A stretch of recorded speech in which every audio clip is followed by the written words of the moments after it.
Here with second-year Lady Demon head coach Jordan Dupuy. The Lady Demons off a tough loss against Texas Southern in the Sinlock Showdown, NSU Sinlock Showdown in Alexandria. And Coach, you mentioned it last week talking about Monroe. Even if you lose, that's still a good game, and I think you probably feel the same way in a lot of ways after Saturday. Yeah, you know, I just would have liked to have played better.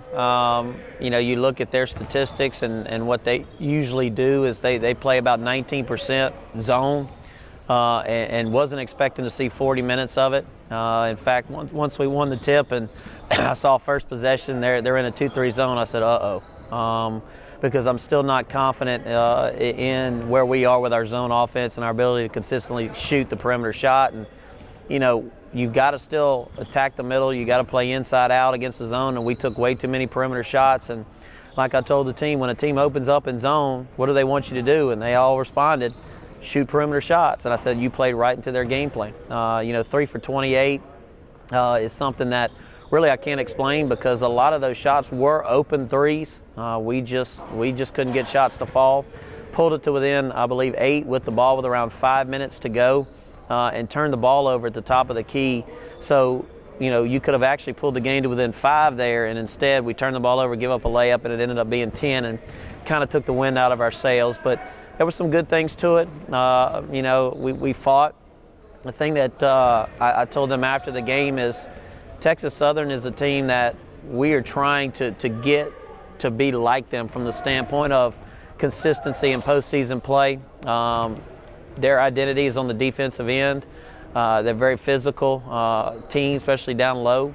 So they have a lot of the characteristics that we're trying to build, and that's why I told them that victory would have been huge for us and a huge step in heading in that direction. So I think they see, you know, what it takes to be an NCAA tournament team, and I know at the end of the year Texas Southern will be right there in the SWAC and probably win that league.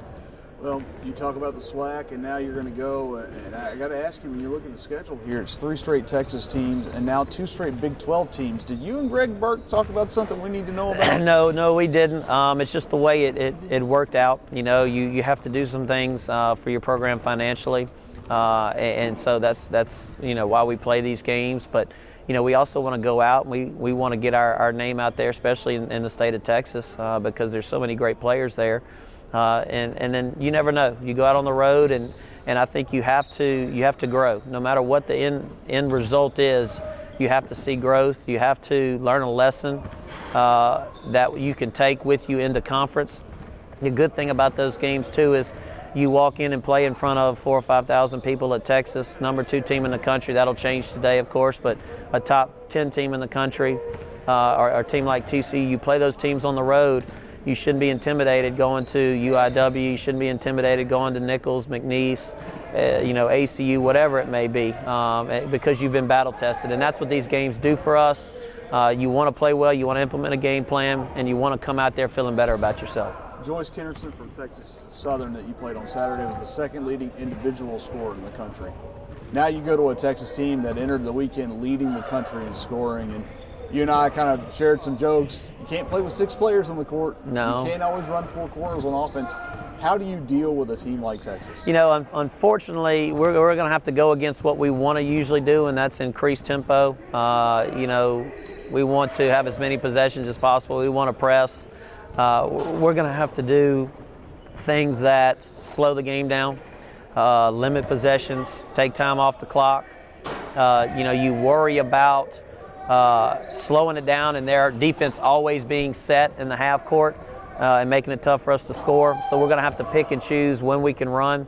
It's kind of what I tell them all the time, a score early or score late philosophy. If you can get an early bucket, go get it. If not, grind it out, make them guard defensively as long as we possibly can.